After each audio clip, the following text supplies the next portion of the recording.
Hello and welcome back to Power Up Gamers. I'm Jib D&D, Disabled DM, and this is our RPG a day video response to the questions for week 3 and 4. We decided to combine the last 2 weeks because of real life scheduling issues, and we wanted to make sure we answered all the questions before the month ended. With me tonight, I have one of my regular players, maybe Chris, which I'm glad to have. She often appears on my channel. So let's get it down into some of the questions. So the first question for today is, what is your best source of inspiration for RPGs? Music. Flat out music. Yeah. Usually a song come on, it's kind of like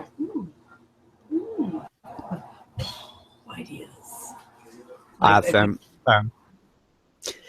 Music's definitely one that's been underrated. Usually when people are asked this, they say like books, movies. And they're all good sources of inspiration. But for me, there's two main sources. One is watching other people do live gameplays, and playing and usually when I have a situation or something coming up that I need an idea for, I'll think about it right before I go to bed. And usually while I'm sleeping, I pretty much dream up the answer. And in the morning when I wake up, I write it down. So that's pretty much my biggest source, is just my own imagination. Yeah, imagination definitely helps with that too. Usually something in the day triggers it.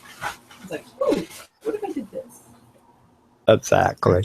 So the next question is, a historical person you'd like to be in your group, and what game? Historical.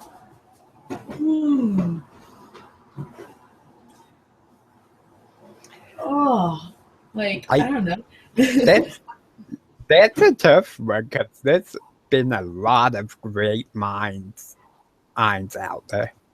I think if I had to choose, and I would say language would be no problem, I would probably go with someone like Leonardo da Vinci. That would be pretty cool. Very innovative. Just because of all the innovative ideas he had during his time, I would love to see what he would do with an RPG.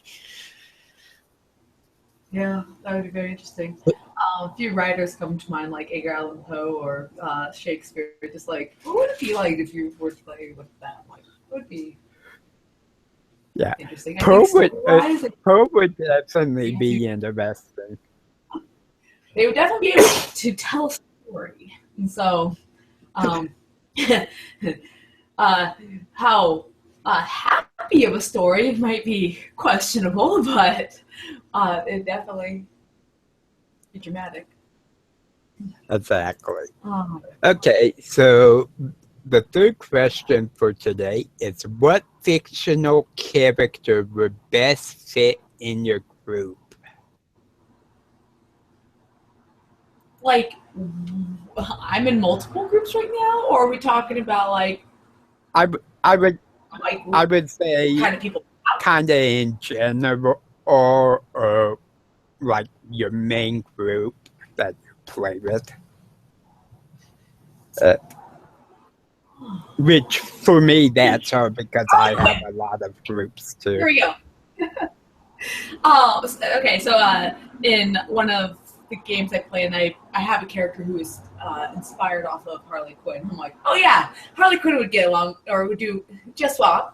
I think she'd get along. Yeah, she'd get along with my character.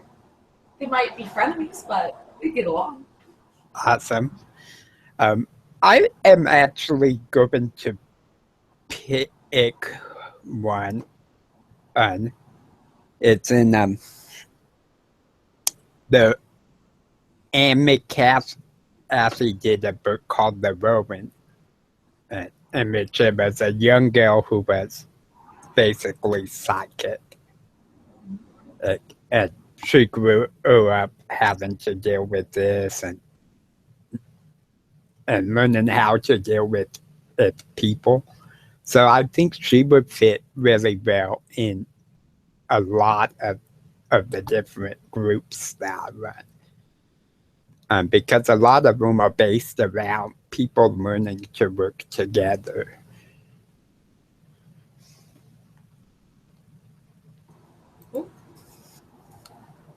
Okay.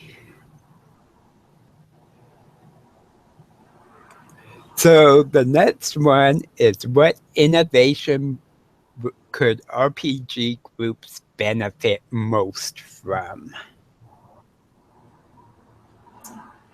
I guess.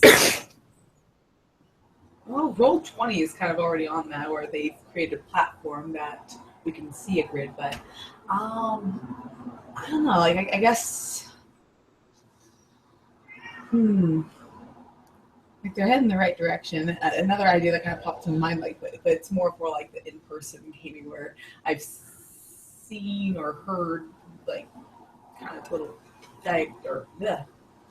examples of these like hollow lens kind of tables or something, where like it grids out and you can kind of like have your holographic character or something to move. Like I think that'd be a really good innovation for like the in-person kind of gaming, just to kind of bring that a little more of that realism. But it's like tech, like I know there's stuff being made right now that will probably open the door for that kind of technology. But until then,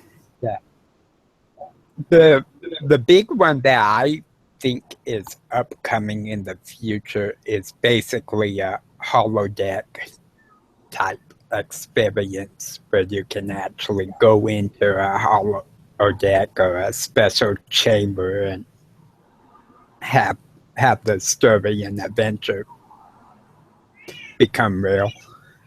But until then, I would actually like them to do something like they did with the big hit game right now. It's Pokemon Go. See an RPG version of something like that.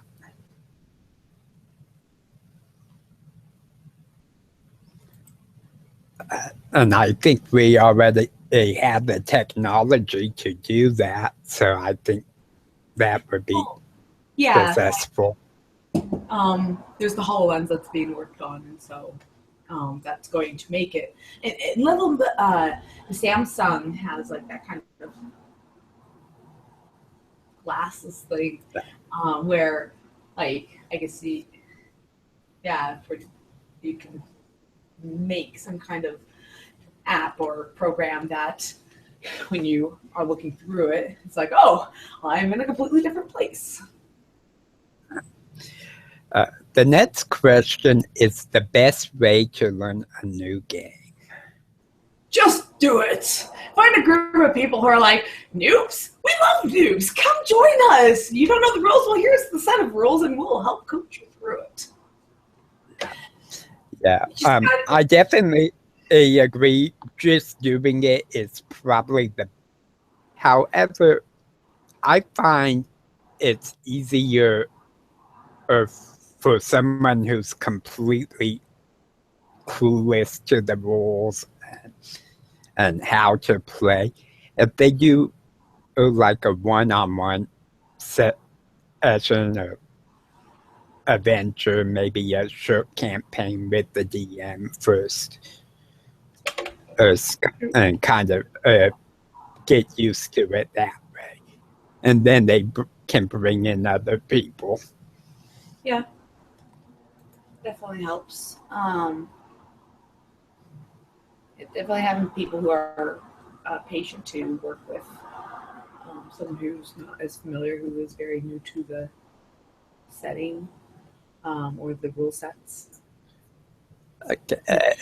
The next question is the most challenging but rewarding system you have learned. The microscope RPG. Oh my gosh. Okay, not necessarily challenging. It's a challenge in the sense of the anxieties that I have because it's like it's all improv and it's like I can do improv, but like let's just it's the anxieties that get difficult. I really didn't find it much of a challenge to do it if I had good people. But when but yeah, my mental state where it's like, Mary, you're not prepared. I'm not supposed to be prepared. Why aren't you prepared? Because I'm not supposed to be prepared. But if you're not prepared, we're not going to be able to do it right. I know, I don't want to fail. And that was just that. Yeah, and you had never seen it used or nothing, which is a big thing. Yeah. Like, seeing it used it opens up a lot. I think for me, the biggest challenge for me was coming over to 5e because I came straight from 2nd edition. I had played like 3.0 once, I played 3.5 once, I tried 4th edition once. Okay. But my main thing was 2e. So it was a real challenge at first for me to get away from the mechanics being the core of the system. Mm-hmm. Where in 5e it's so much more focused on story and narrative working together. So that was a big change for me. So I would say 5e was probably the most challenging I've had so far. Although I am finding having played 5e and gotten to the point where I'm comfortable with it, I know enough of the rules and how things work that I can DM easily. Going back to like 2nd edition was impossible for me. I tried it and just didn't like it anymore. I also do a Pathfinder campaign that I'm really struggling with the mechanics of it. The normal stuff like the storytelling and making the characters fine, but there's just so much that's different. But I think 5e is the one I've actually learned that's been the most challenging. So the next one is the funniest misinterpretation of a rule in your group. Oh, the funniest. Okay. I was going to say, the funniest misinterpretation of what someone has said. I'm like, oh, I got it. But unfortunately, that's not it because we've had some funny ones. Oh, I think my biggest one, oh goodness, was when Matt, he's Australian, and so he has just a little accent, so like whatever. But I was, I guess half listening or something, but my ear caught on to like, I heard it sounded like there was a guard or something, and I heard something about a door, and then I heard a jar. But how he had said it, I thought the door was literally a jar. So like how my character looked into the jar. That wasn't Matt. That was with me. Oh, really? Okay. Yes, I remember that really well. But as for a rule, um,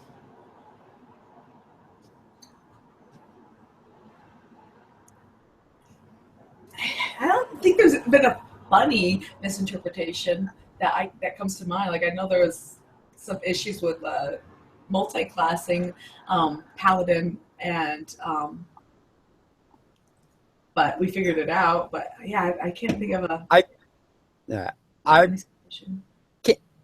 can't think of very many. One I did think was hilarious was back in second edition they had a called something like trick rope or and the idea was you climb up this rope and there's a little sanctuary that no one can get to except for people that the cast allows in. Now, when I had this happen, I did not know that spell. Because I was just beginning to play in DM second edition. And so one of our players cast this spell, and he actually used it to make the rope come alive and tie people up. And then I had to go back and give him the break and look at the spell and found out that's not what it did at all. Oh, but it was totally funny the way he did it.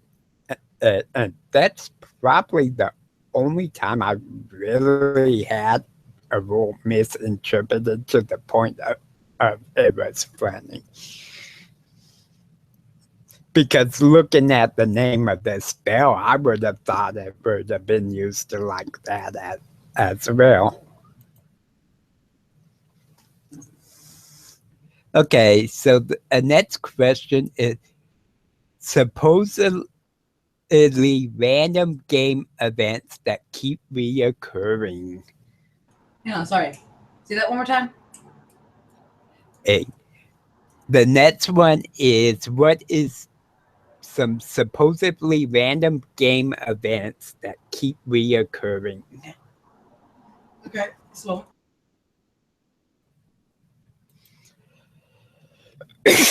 I know one to mind immediately for me, because it's kind of a gimmick that I like to use, and that is the Mania Orchid that shoots darts with a hallucinogenic that causes people to see visions and all sorts of things. I use it a lot. Usually if there's some information I really want to give the players, but I don't want to just say they know it, or if there's an important roleplay aspect that I think needs to happen. So that would probably be my number one reoccurring thing. Oh yeah, and I'd say your number two that comes to mind as well is your love lake. So it's like, oh, there's a lake? Oh, I'm not going near that lake. Wait, my character would not think that. I know what that lake's going to be about. This character does not. That is funny. I have used that one a couple times, and it's got into the last time I used it, the lake was perfectly normal. That is true. That is true. And everyone expected it not to be. Yep. I'd really be like, hang on. Would your character really be suspicious, Mary? This is not the one character that you used who had experienced it. And then I would say, there's also the haunted teddy bear. And that's a pretty common thing. And although it's been a while since I've used the love lake or the teddy bear. So are there some other events in in maybe some of your other games that keep reoccurring? Supposed to be kind of random.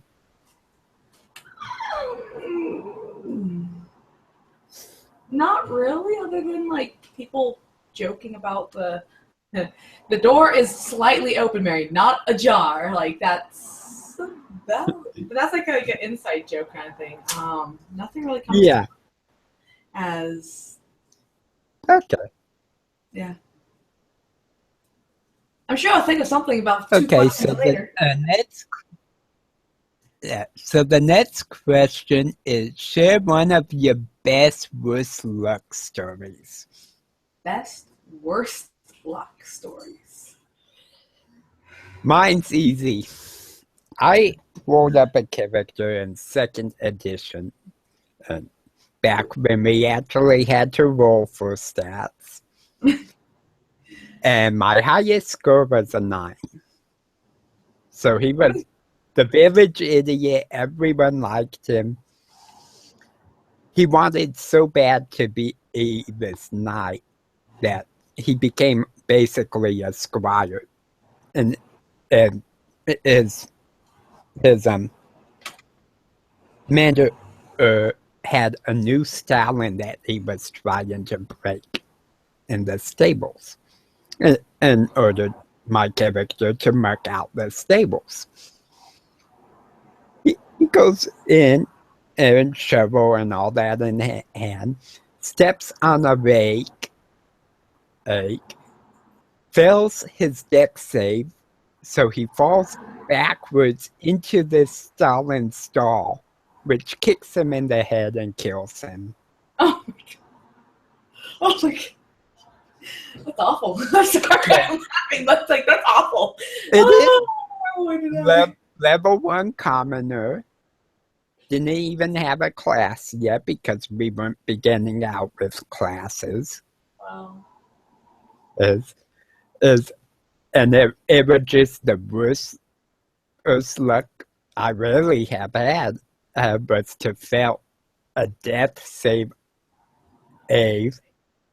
after failing my dex save, because back then you only had one chance to survive, unless something like a deity intervened or they took your body to be resurrected.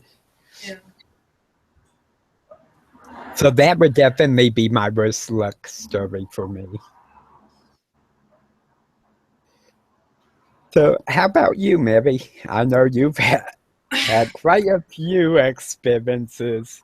Yeah, the thing is though, it's like my head is like literally like siphoning through all the files, but I keep getting distracted. It's like, oh, this person had really bad luck, and it's like, no, that's not you, Mary. Go. Oh, this person, and so it's just like, no, come on.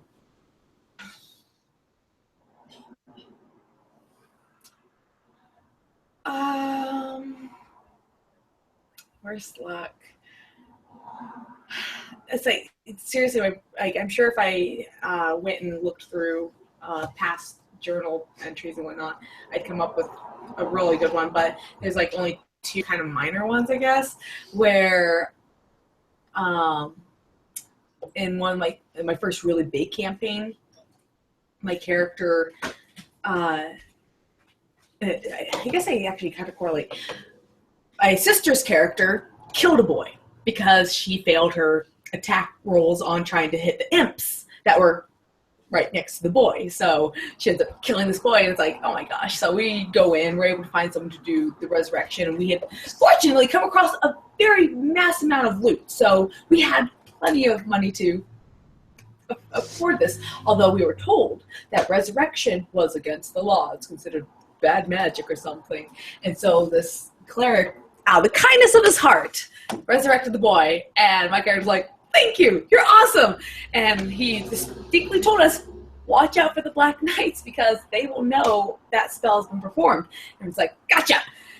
Going up the city, and it's like we had the boy between us. We're trying to go out the front gates, but at the front gates it's like 2 Black Knights. It's like, maybe if we go right down the middle. So, of course, deck saves. There's lots of people all coming and going. And we had, like, I think 5 of them to make. And we did really good on the first 3. But then we horribly failed the last 2. And so they catch up with us. I have my character fan her wings out since she's an angel character. And so my sister's character and the boy can get out of dodge, and she's kind of distracting them all. And then it's okay, well, at least we got the angel. So we know that there was a resurrection performed. Who did it? And it's like, okay, if I lie, something bad's going to happen to me. If I tell the truth, something bad's going to happen to the guy who did it. Oh, wait, I have a wishing sword that such and such companion has at the moment. I know, I'll tell the truth and go wish that guy out of dodge, so that way it's a win-win. Only for the plan not to work out, to get to the guy and too late. Like some bell rings indicating that, someone lost their soul. And it's like, poo. Well, that didn't work out. Okay. So close, but yeah. That was a pretty bad luck.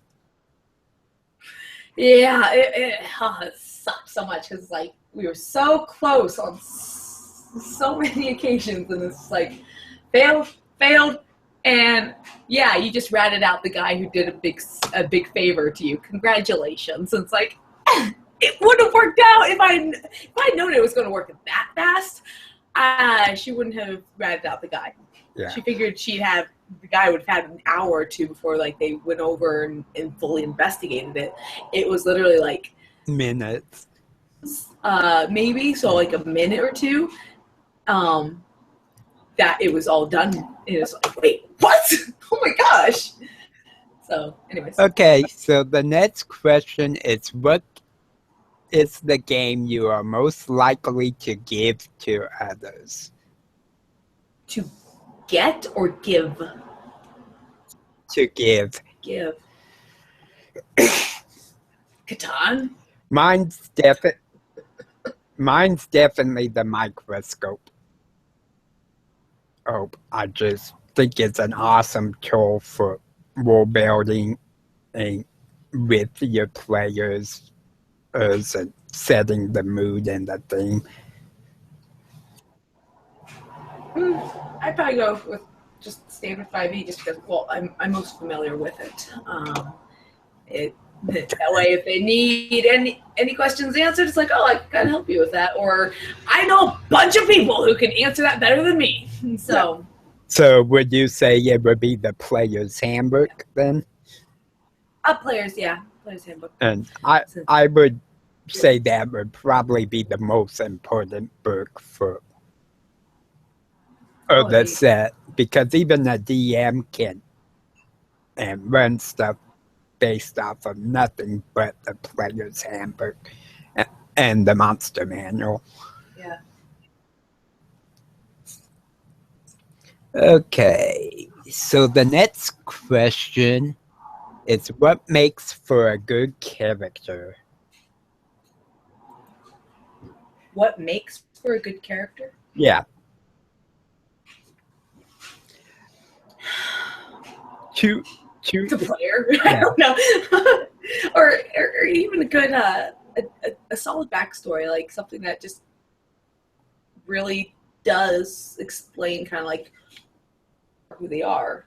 You don't have to necessarily go in like such outrageous details of knowing every minute of their past, but having the core things of like a couple big events. Yeah, it's like they're a vigilante because of these events, and like literally just bullet pointed, and then through gaming, those bullet points might get more fleshed out as other characters might be like, so what happened to you? Like, how did you get that scar? Or why are you so angry? Whatever it is that they're questioning about, like you can. Yes, essentially give like because this happened. It's one of the top 2 for me. The other one's a personality. Mm-hmm. They really have to almost be alive. Yeah. I've with them. They have desires, they have wants, needs. I know there's a really good questionnaire that I came across years ago where, they have like a few random questions like, what is their favorite meal? I never really thought about that for my character. What would be their favorite meal? Yeah, and this stuff of like that, that you can really dig down deep into a character, but just some general stuff of that's really good with the traits, ideals, bonds, and flaws for a starting point. Mhm. But, and as we shall see in Homeward Bound 3A tonight, Microscope definitely has a very interesting twist when it comes to making a character and bringing that concept and personality to life. So I'm pretty excited for that. So I think we covered our top basically two things for a good character. The next question is, what hobbies go well with RPGs? Wow. Do you like writing stories? If you're a writer, that goes pretty well. If you like to draw, that can go really well too. If you like writing music, that can go really well too. That's like definitely a lot. That goes. I'm just like listing off the things. I'm like, well, I draw, I sing, do music stuff, I write. So I'm like, yeah, those go really, really well together. The writing it goes really well, and that is probably one of my top 3 answers. The other 2, the second answer I would have would be watching in a lot of different shows, movies / reading books. Yeah. Books. The more exposure you got to different ideas, is the more you bring into RPGs. And the third one for me, which some DMs have it, some players have it, but not everyone does, is studying ancient cultures and like history. For me, that adds a lot of different ideas and flavors to RPGs. Yeah. So those would be mine. Okay, the next question is the most unusual circumstance or location in which you've gamed.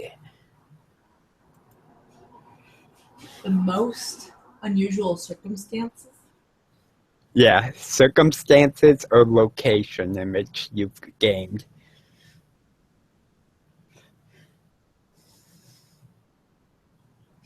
That's a hard one for me because most of mine's pretty common. It's always been in front of my computer, online, or at the table at someone's house. Yeah, I think probably the most unusual was back in March on my phone. Because, I'm like, I was outside on the back porch, so I wasn't disrupting the people in the house. Okay. I would say the most unusual circumstance for me was when I was younger, right after I first started playing. We have a yearly tradition where we go up to Chicago to visit my stepdad's family for Christmas. And I went up there with him, um, was gone for a couple weeks, and I was introducing gaming to my cousins. And we actually went out in the backyard. We had a little tree house that was barely big enough for 3 people. And we climbed up there, and I was teaching them to game. Nice. So I think that would be the most unusual for me. Okay, the next question is, thing you would be the most surprised of if a friend had not seen or read. So just like pick basically a friend and imagine what you would have seen or read, and you would be surprised if they hadn't. If they hadn't? Yeah.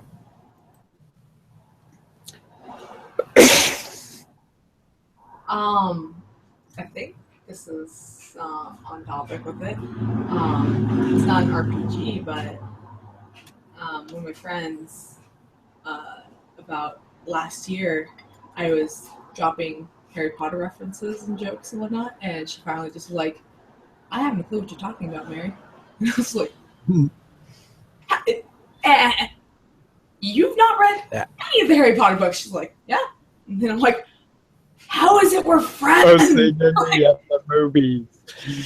She's reading it. I'm really excited that she's finally converting, but it's like, it was just the weirdest thing where it's like, finally she just one day was like, I have no idea what you're talking about. I'm like, how is that not knowing you? I had a similar experience when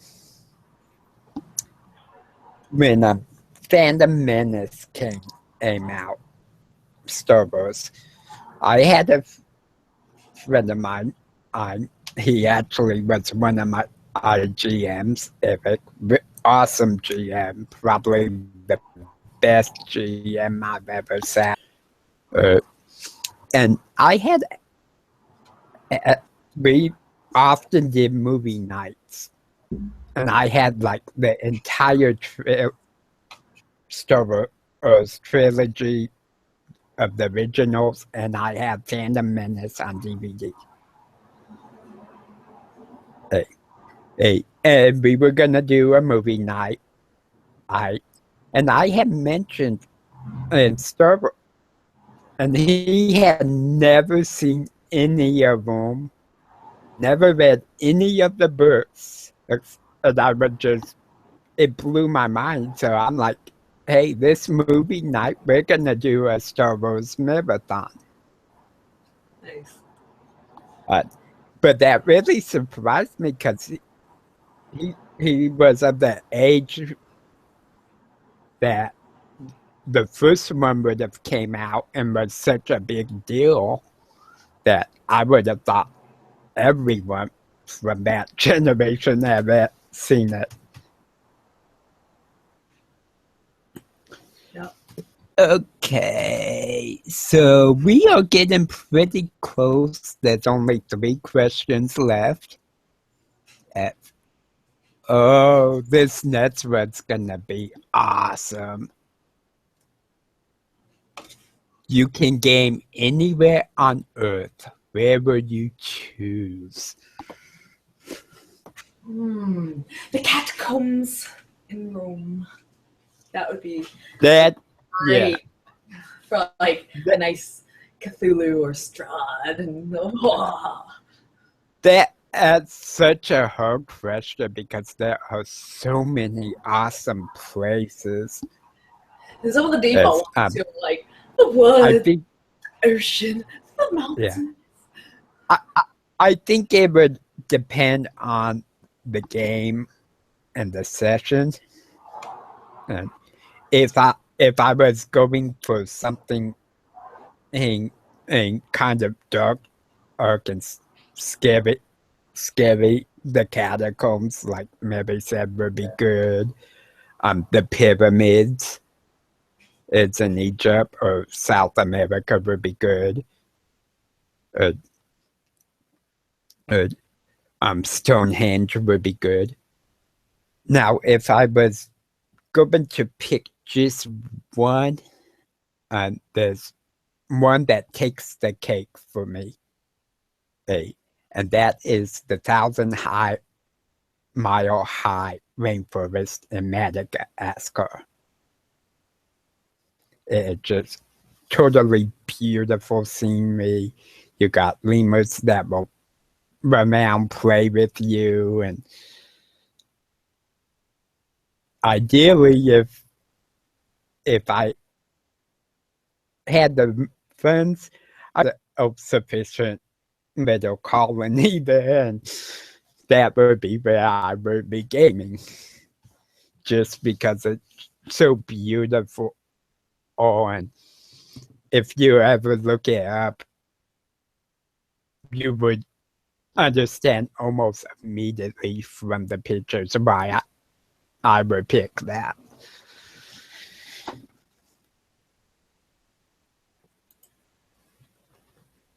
Okay, so describe the ideal game room if the budget were unlimited.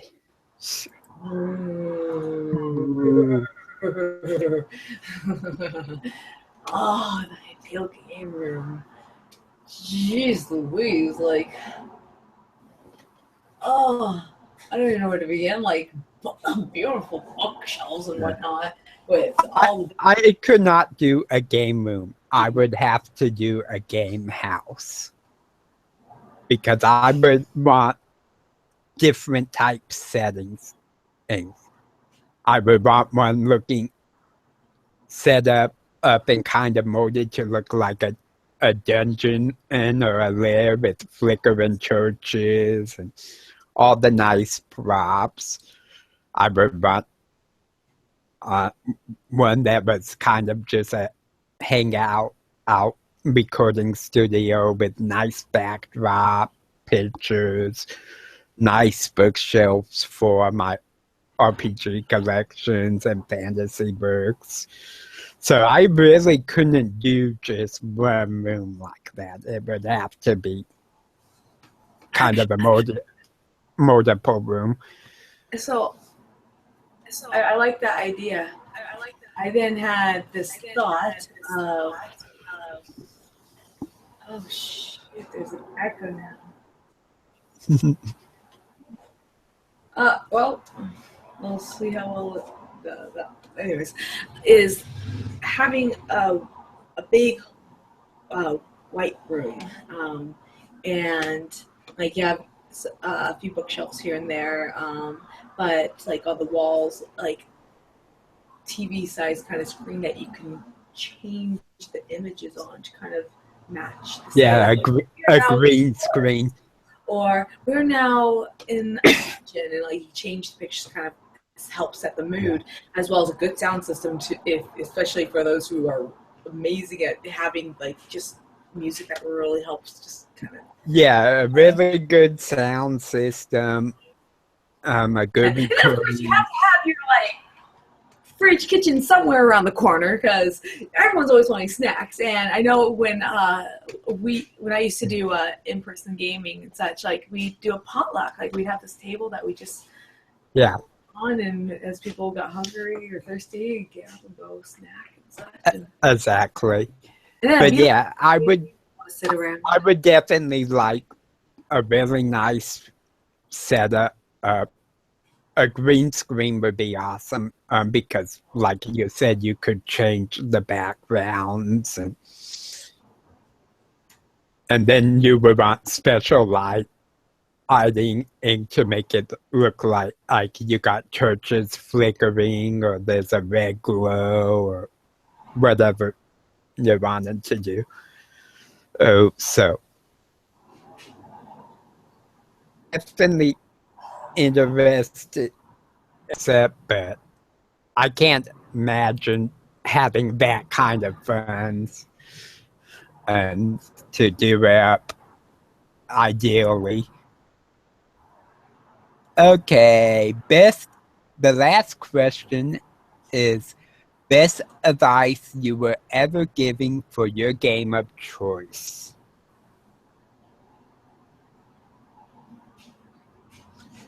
Wow, that's a hard definitely for 5e for me, and I think for Mary also. Oh. That's advice. Yeah, I wouldn't say it's necessarily advice, but I remember when I first joined the online community, um, I started off with Roll20 and then I joined the OSG on Facebook. Um, and my first DM, Cody Martin, and I had recycled a character because the setting that he had presented, I was like, oh, she'd do well in there. And I had a few other characters, but I was like, I think we're going to run with Araya, who was going on 2-3 years old from first when I created her, and she did well in the game. But I remember after like this one session where she had her second amazing success, like where I was just going, wow, that worked out better than I thought it would, because I'm used to going with an idea and then horribly going wrong, and she's had a good history of that, and so like me and her are both kind of like, that worked, we did something right, yay. And then Cody's like, okay, Mary, I want you to change your character. And I was like, what? He's like, I think you need to broaden horizon, try something new.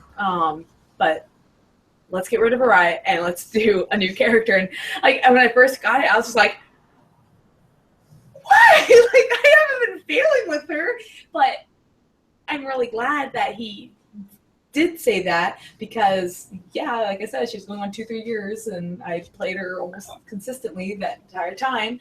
And with that little push, I now have like over a dozen new characters. Yeah, you have whatnot some amazing characters. out. My favorite, I think, will always be Melanie, though. With a pretty close second. Melanie is the most normal character ever made. So, like, that's awesome.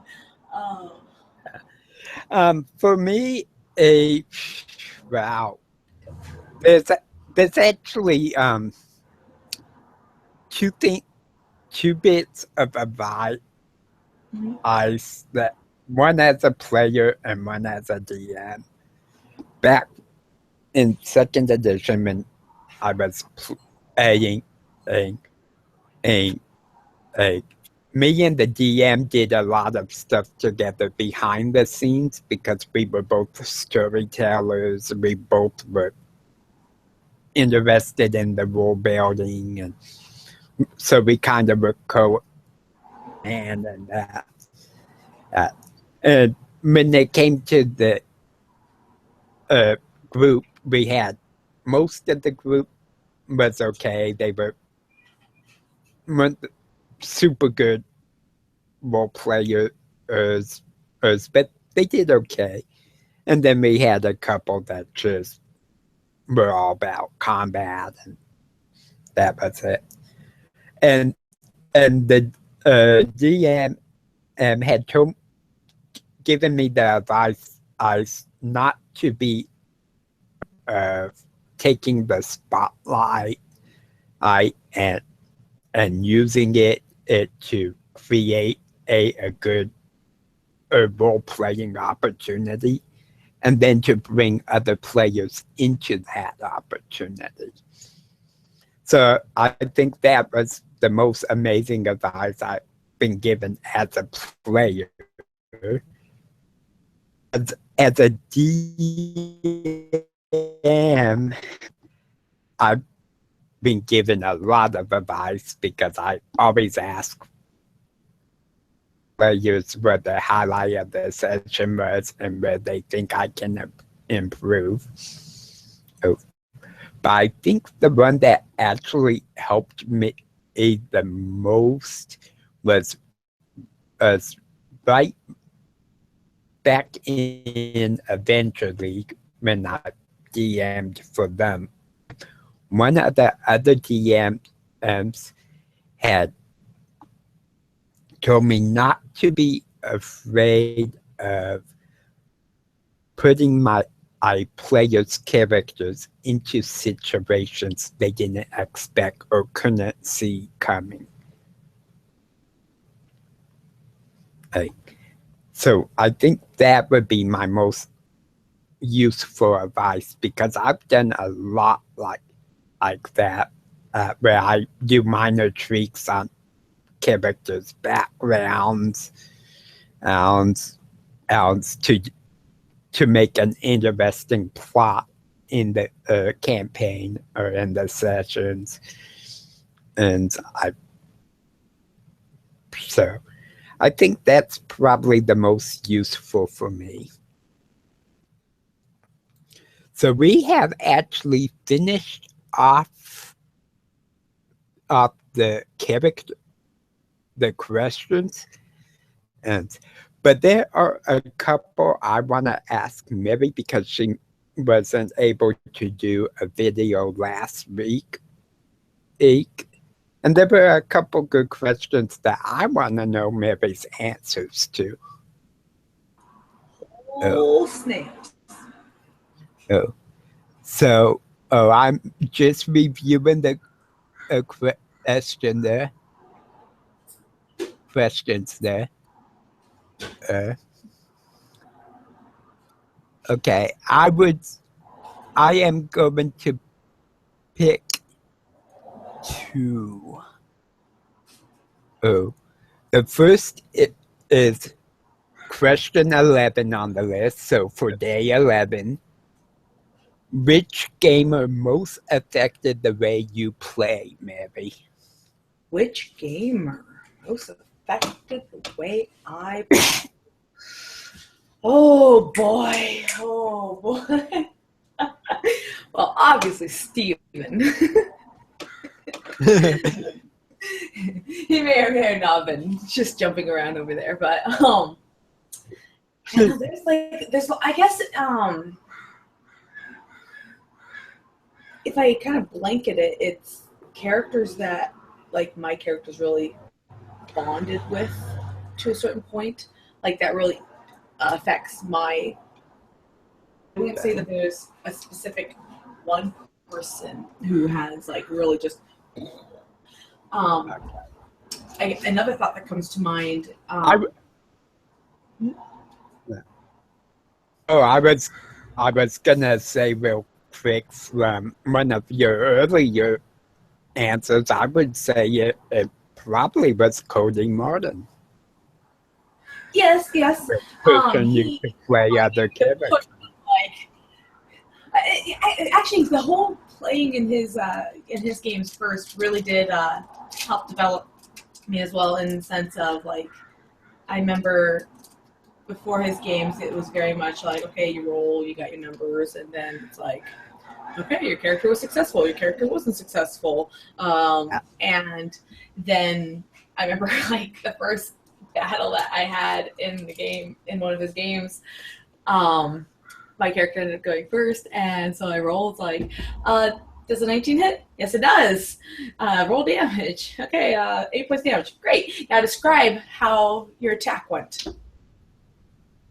And I was just like, my character lifts up her halberd and hits the guy with the blade. Okay, great. Next person. It was just like, okay. And then like the other players in there, like I know Dan, I don't want to even try to say his last name, but Dan was really good at describing his attacks and such. And so like I remember just like trying to listen in, like, okay, how's he doing this? That's kind of cool. Yeah, I guess I could get creative with this. They're giving me creative liberty. Excellent. I love creative liberty. Although, to be fair, times you can describe I stabbed the person, in my opinion. Like, I'm sure there are 100 different ways to do it, but for me, it's like, okay, I did 3 and I'm running out of ideas now. Yeah. It is a lot harder to describe, like, melee. Yeah. I know there's been a few players that, how they describe their spells, I'll know exactly what spell it is before they even say what it is. It's just like, oh, you're casting Bark Skin. That's awesome. Oh, I was right. So exactly. The other one, is one I answered in 2 parts. Okay. And the question is your dream team of people you used to game with. And I answered it in 2 parts because my dream team is actually people I have mostly never gamed with. And then I answered it as it's asked with people I have gamed with or run sessions for. Oh, man. Like, I have 2 people that come to mind from an old game that, like, I'm partly bummed that it's like I don't play with them anymore, and I don't know if I ever will, which is kind of sad. There's Jack Castle and Carter McGee. They were the first group I played with on Roll20, and technically the only group I played with on Roll20 because the 2 other games that I tried to join just fell apart. Okay, so would either of those be the DM or? No, they were the one played Goliath and the other played a Drow, and Carter was just witty, like insanely witty. It was just like oh my gosh, the things that he would have his character say, and Jack was really good with his.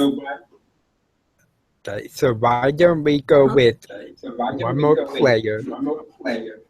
And then I'm trying to think now. I'm like,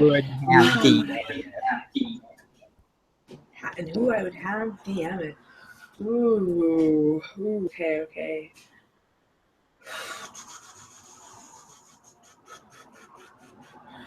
Oh, this is so tough. I'm gonna put Tina in there because she's a really good role player, and we haven't been playing since your the Order of the kind of dissolved, and so she's intense with her RP, and so it's just like, oh man, that'd be such a dynamic group. Oh my gosh, yes, Tina. Oh, and I'd probably be the one just I'm so happy that I get to play with you guys and do all the fun stuff. And I'm gonna just DM-wise, to remind that I went through one of his games. I liked the storytelling that he did. That's Nicholas Dawson, where I was in one of his Game of Thrones, and he's very good at his storytelling. Just where, like, it was more combat heavy, which is not exactly my thing, but how he kept progressing the story quickly too. Like, I think in the 6 months that the campaign lasted, 2 years had elapsed, and I'm so used to like playing a game for a year and maybe 4 weeks going by. And it's just which in a way it's like, okay, yeah, there's a lot of stuff that's happening in this 4 weeks that took us a year to get through. But at the same time, like, it takes a little bit of that believability away, especially in the sense of like characters trying to like really develop a relationship. It's like, okay, are they really going to be like this disclosed in 4 weeks? Probably not. And so like that was kind of the nice things where like there was more time that actually did elapse that gave room for like if there was any kind of side RP or something. It's like, well, in between our travels from here to here, our characters talked like this and such, and so like there was room to like insert more depth. And so awesome. I guess that would be it. Jack Castle, Ricky, Tina, and Nicholas Dawson. That sounds like a pretty interesting group. He'll be probably RP heavy. Echo, maybe. I'm sorry. So, do you have your headphones in, or Clearly not. okay? If you look at Yeah, I was pretty sure you didn't, but that's okay. Well, I definitely had fun answering these questions, and it was a blast hearing Mary's opinion, and I always love chatting with her. So I hope the viewers enjoy our answers and maybe learn a little bit more about us as people, as well as maybe a new way of thinking. I know we answered them kind of briefly, but that was because we wanted to keep the video right about an hour, and we had like 16 questions to answer together, and then I had the two for Mary. It's like so, I had to exercise some serious self-control. Yeah. It was good for us. I hope the viewers enjoyed it, and until next time, may the dice always roll in your favor.